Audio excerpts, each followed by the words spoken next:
మండల కేంద్రంలో ఆదివారం ప్రజా సమస్యల పోరాట వేదిక నూతన కమిటీని ఆ సంస్థ వ్యవస్థాపకులు యాదగిరి, జిల్లా కార్యదర్శి వేగూరు వెంకయ్య ఆధ్వర్యంలో ఏకగ్రీవంగా ఏర్పాటు చేశారు. ప్రజల సమస్యల పరిష్కారమే తమ ప్రధాన లక్ష్యంగా బాధితులకు ఎల్లప్పుడూ అండగా నిలవాలనే సంకల్పంతో ఈ కమిటీని ఏర్పాటు చేసినట్లు నిర్వాహకులు వెల్లడించారు. ఈ సందర్భంగా నిర్వహించిన సమావేశంలో 11 మంది సభ్యులతో కూడిన నూతన మండల కమిటీని ఏకగ్రీవంగా ఎన్నుకున్నారు. మండల అధ్యక్షుడు ఉండ్రాల శ్రీనివాసులు, ఉపాధ్యక్షురాలుగా కాల్తిరెడ్డి రమణమ్మ, కార్యదర్శిగా పచ్చా మధు, కోశాధికారిగా కొక్కంటి వెంకట సుబ్బయ్య, కమిటీ సభ్యులుగా జొన్నలగడ్డ రమణమ్మ, రాగి లక్ష్మయ్య, పంది రామారావు, బొందు భాగ్యమ్మ, తమ్మిరెడ్డి పెంచలయ్య, కదురు సుధాకర్లు ఎన్నికయ్యారు. ఈ సందర్భంగా నూతనంగా ఎన్నికైన కమిటీ సభ్యులు మాట్లాడుతూ మండలంలోని ప్రజలు ఎదుర్కొంటున్న పలు సమస్యలను ఎప్పటికప్పుడు సంబంధిత అధికారుల దృష్టికి తీసుకెళ్లి పరిష్కారం కోసం నిరంతరం కృషి చేస్తామని తెలిపారు. ప్రజల హక్కుల పరిరక్షణకు కట్టుబడి పనిచేస్తూ వారికి ఏ కష్టం వచ్చినా అండగా నిలుస్తామని వారు స్పష్టం చేశారు. అన్ని గ్రామాల నుంచి వచ్చినటువంటి పేదలు ప్రజలకి, అటే వేదిక మీద ఉన్నటువంటి నాయకులకి, మరీ ముఖ్యంగా ప్రింట్ అండ్ ఎలక్ట్రానిక్ మీడియా మిత్రులకి, వాళ్ళందరికీ ప్రజా సమస్యల పోరాట వేదిక తరపున పేరు పేరున ధన్యవాదాలు తెలియజేస్తాను. ముఖ్యంగా ఇప్పుడే ఇక్కడ మన నాయకులందరూ చాలా విషయాలు చెప్పారు, అనేక విషయాలు. మరి తోటపల్లి గూడూరు మండలంలో అనేక పోరాటాలు, భూ పోరాటాలు, ఇళ్ల స్థలాల పోరాటాలు, జైలుకు పోయినటువంటి చరిత్ర, అనేక రకాలైనటువంటి పోరాటాలు చేసినటువంటి ఒక పురిటి గడ్డ తోటపల్లి గూడూరు మండలం. ఈ మండలంలో జరిగినటువంటి పోరాటాలు నెల్లూరు జిల్లాకి ఒక ఊపినిచ్చినటువంటి పరిస్థితి మనం ఇదివరకు ముందు చూసాం. అయితే ముఖ్యంగా ఈరోజు ఈ ప్రజా సమస్యల పోరాట వేదిక ఎందుకు పెట్టాలి? అనేక పార్టీలు ఉన్నాయి, అనేక వేదికలు ఉన్నాయి, అనేక సంఘాలు ఉన్నాయి. ఇవన్నీ ఉన్నా గానే కొత్తగా ఇది ఎందుకు పెట్టాల్సి వచ్చింది అనేటటువంటి ఆలోచన అనేక మందిలో ఉండొచ్చు.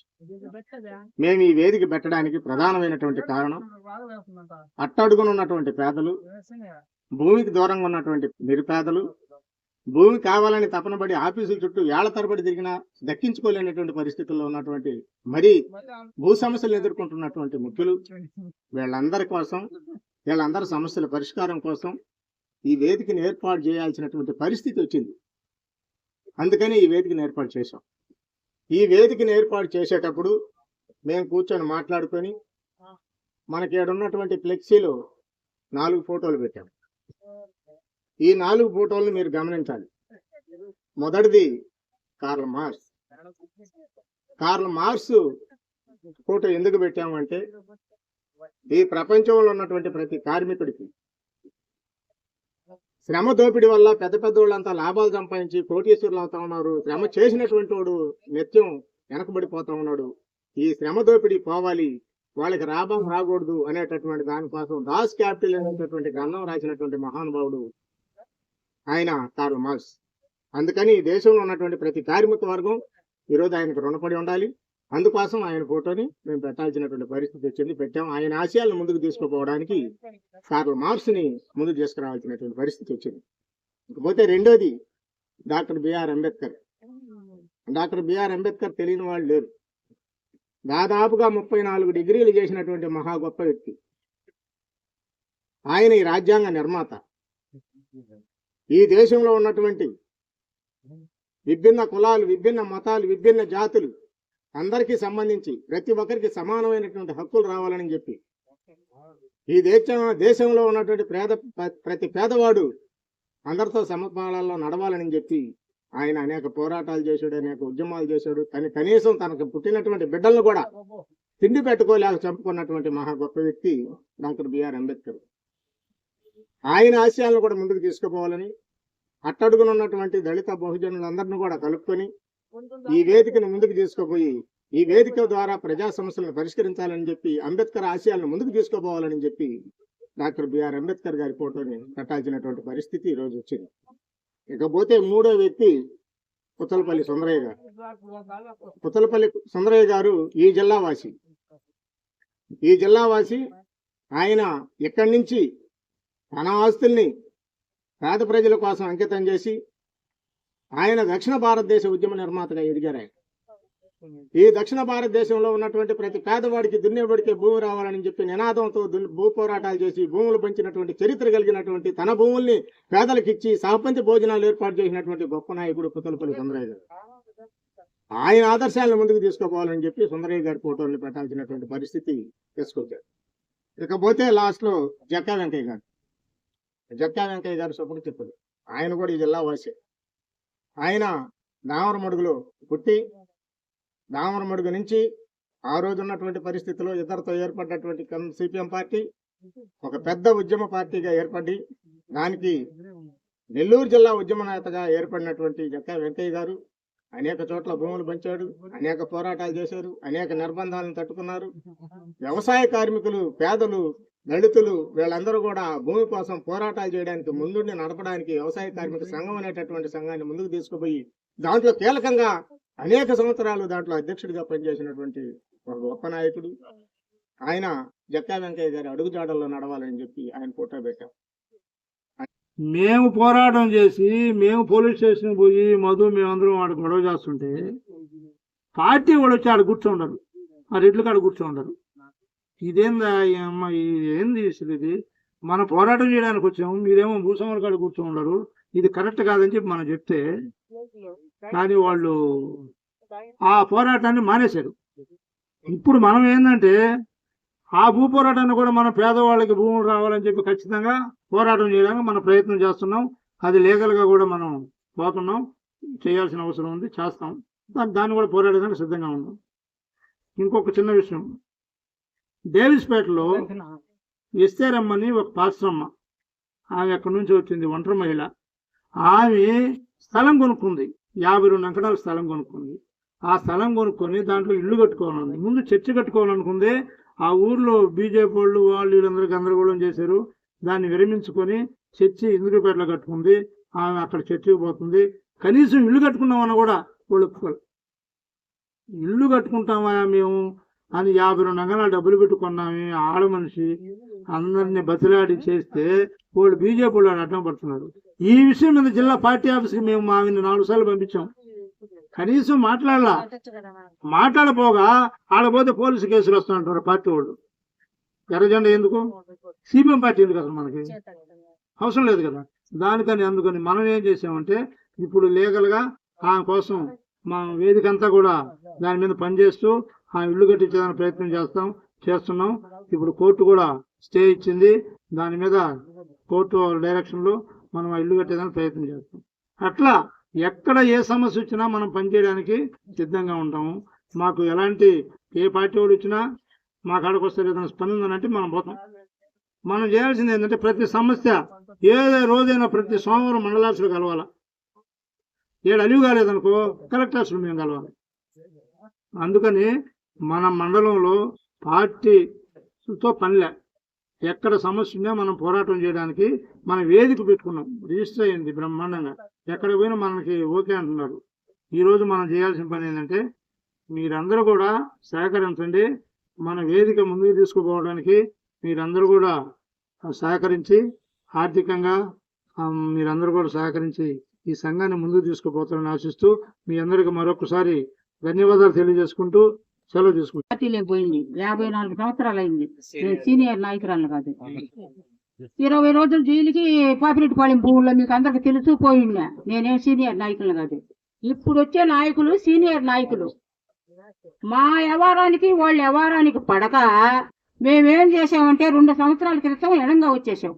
మాకు సభ్యత్వము రద్దు చేశారని చెప్తున్నారు వాళ్ళు మహానుభావులు. వాళ్ళంటి నాయకులు ప్రపంచంలో లేరు. మహానుభావుడు ఇది వరకు మనకు తూర్పు గాలి కొట్టునింది, తూర్పుగా పొద్దు పడుతుంది, ఉత్తరపు గాలి, దక్షిణపు గాలి, పడమట గాలి అన్ని కొడుతున్నాయి. పేదవాళ్ళని సురక్షితంగా బతుకుతున్నాం. ఇప్పుడు వచ్చిన జక్కా వెంకయ్య బీడానికి వచ్చిన నాయకులు తర్వాతగా పొద్దు పడుతుంది. ఆ హిమాచల్ పర్యంతరం ఎండ రైతు తట్టుకోలేకుండా ఉన్నారు పేదవాళ్ళు. ఆ పేదవాళ్ళ బాధలు చూసి మేము ప్రజా సమస్యల పోరాటం వేదికని పెడితే 104 డిగ్రీలు జ్వరం వస్తుంది ఒక్కొక్కరికి. ఎందుకో ఆ నీళ్ళు నుంచి బయటికి రాలేరు. సంవత్సరం నాడు ఇళ్ళు పడగొట్టేస్తే వీళ్ళు పేదోళ్ళకు పనిచేసే వాళ్ళు అయితే వాళ్ళు ఎవరో వచ్చి ఇల్లు దోసేస్తే ఫోన్లు చేసి ముగించుకొని పోలీస్ స్టేషన్లో తీసుకుపోయి పెట్టి రాబోయేటప్పుడు వ్యవసాయ కార్మిక సంఘం నాయకులు వచ్చి ఒక బ్యానర్ పెట్టుకొని మైకు పట్టుకొని ఈ విధంగా చేస్తున్నాం, ఈ విధంగా చేస్తాం. దానికి మాకు గిట్టదు. వాళ్ళ వ్యవహారాలకి మా వ్యవహారాలకి గిట్టదు. మేము పార్టీలకు పోయింది మొదలుకొని పేదోళ్ళు పోసిన గింజి దాగి వాళ్ళు పోరాటాలు చేసి పనిచేసిన వాళ్ళు మేము. ఇంత బళ్ళే కోడూరు వెంకట్రామారెడ్డి పల్లి కాపులను బాటలో లేకుండా చేయాలని చూశారు. బాటోళ్ళు కూడా వచ్చిన్నారు ఇక్కడ. వాళ్ళు పోసిన ఆ దినాల్లో వాళ్ళు పెద్దోళ్ళు పోసిన గింజి దాగి బతికి 3 నెలలు ఆడుండి దండుబాట సాధించి వాళ్ళకి ఇచ్చి ఇల్లు నిలిపినాం. మేము పోయి పోలీస్ స్టేషన్ లో ఉంటే ఒరిగొండ భూముల్లో ఆడ భూములు కాడ మేము జెండాలు వేస్తుంటే ఏడుకొచ్చి ఎస్ఐ పెట్టినా బిర్యానీ తిని ఇట్ట అడిగాడు మాట్లాడితే కేసు పెట్టి ఎస్ఐఎస్ కేసు పెట్టదాం అని అన్నారు. ఈడ ఆయన పెట్టిన బిర్యానీ తిని ఏం చెప్పారో మాకు తెలీదు. ఆడకొచ్చి కేసు పెడదామంటే పోయే ఉంటాడు సీనయ్య, నేను సుబ్బయ్య అందరం పోయి కేసు పెట్టాం. 4 సంవత్సరాలు అయినా కొడుకుంటుగా కోలు పొందలేదు. వీళ్ళు మాత్రము మాకు పేదవాళ్ళ వర్గంలో నుంచి వచ్చిన వాళ్ళం కదా. మేము పేదవాళ్ళం పని చేయాలనే మాకు పుట్టింది మొదలుకొని పార్టీలోకి వచ్చింది మొదలుకొని మాకుందా అది. వీళ్ళకేముంది ఆ మున్సిపల్ వర్కర్ని ఆటో యూనియన్ వాళ్ళు పెట్టుకొని మేము పోరాటాలు చేస్తాం, మీకు కూలి పుట్టిస్తాం, మీకు డబ్బు పుట్టిస్తాం, కంపెనీలుగా పోతాం. మేము కదా ప్యాకేజ్ చూపించిందా సిపిఎం పార్టీ వాళ్ళ అది వెళ్తే ఆ పార్టీ వాళ్ళు అక్కడోళ్ళు వచ్చి ఆ జనం వచ్చి నేను పూర్తి చేసుకొని కూర్చొని ఈ టైంలో వచ్చి ఏందవా మాకు ప్యాకేజ్ ఇచ్చినా ఇది ఇచ్చినా నేను చెప్తుంటే పరువులు పోతున్నాయి, మా చిగ్గులు పోతున్నాయి. మేము ఎడంగా వచ్చి ప్రజా సమస్యల పోరాట వేదికని పెట్టాము. ఏ పేదోళ్ళకి ఏది వచ్చినా మేము అమ్మిడుండి మీరేం దిగులు పడబడలే, మేము అమ్మిడుండి మీ సమస్యలు పరిష్కారం చేస్తామని మీకు హామీ ఇస్తాం, సెలవు తీసుకుంటున్నాం. సిద్ధాంతం భూమి కోసం, భుక్తి కోసం, కార్మిక వర్గ విముక్తి కోసం. భూమి కోసం అంటే ఈరోజు ఈ దేశంలో 90% ఉన్న ప్రజల్లో వాళ్ళ చేతుల్లో 10% భూమి మాత్రమే ఉంది. కానీ 10% కూడా లేని అగ్రవర్ణాల చేతుల్లో 90% భూమి అనేది ఉంది. ఇప్పుడు ఈ దేశంలో ఉన్న పేద ప్రజలకు ఎవరికి కూడా భూమి అనేది లేదు. భూమి అనేది ముఖ్యమైన జీవన వనరు. పంచభూతాల్లో గాలి, నీరు, భూమి, ఆకాశం, నిప్పు ఇవన్నీ పంచభూతాల్లో గాలిని మన దగ్గర నుంచి వేరు చేయలేకపోయారు. ఇంకపోతే ఆకాశంలో ఉన్న వెలుతురు అనేది మన మీద పడకుండా ఆపలేకపోయారు. నిప్పు అనేది మొదట కనిపెట్టిందే మనము. ఇక భూమి అనేదాన్ని, నీరు అనేదాన్ని మనం కొద్ది రోజులు ఆపుకున్నారు. కానీ అది లేకుండా మనం ఉండలేక దాన్ని పోరాటం చేసుకొని తెచ్చుకున్నాం. కానీ ఇప్పుడు భూమిని మన దగ్గర పూర్తిగా లేకుండా చేసేస్తున్నారు. ఎట్లా అంటే భూమి అనేది కానీ మన చేతుల్లోకి వస్తే మనకు చదువు వస్తుంది, చదువు ద్వారా ఉద్యోగం వస్తుంది, ఉద్యోగం ద్వారా సంపద వస్తుంది, సంపదతో మనకు సరైన తిండి, తెలివి, ఆలోచనలు పెరుగుతాయి. ఇవన్నీ వచ్చాక రాజ్యాధికారం కూడా సులభంగా తెచ్చుకునేదానికి అవకాశం ఉంది. కాబట్టి మన దగ్గర ఈ భూమి అనే దాన్ని లేకుండా చేస్తున్నారు. ఎందుకంటే ఈ భూమి ఎవరి దగ్గర కూడా 5 ఎకరాలకు మించి ఉండదు. 5 ఎకరాలు, 1 ఎకరా కూడా లేని కుటుంబాలు కూడా ఇప్పుడు మనం చూస్తున్నాం. ఆ భూమి అనేది కానీ ఉంటే మన ఎవరికి తిండి సమస్య అనేది కానీ ఈ సమస్యలు అనేటివి ఏవి కూడా మన దగ్గరికి రావు. అలాగే ఈ సమస్యల మీద ఈ వేదిక, ప్రజా సమస్యల పోరాట వేదిక అనేది నిస్వార్థంగా ఏర్పాటు చేసుకొని పని చేస్తున్నాం. ఈ పని చేసే క్రమంలో ఎవరైతే వీటికి వ్యతిరేకంగా ఈ సమస్యల మీద పని చేయడం వల్ల వాళ్ళకు వచ్చే సమస్య ఉందో కానీ మమ్మల్ని కమ్యూనిస్టులు కాదని, కమ్యూనిస్టు పార్టీలో వీరు లేరని మాట్లాడుతున్నారు. అన్యాయాన్ని ఎదిరించే ఎవరైనా కూడా కమ్యూనిస్టులే.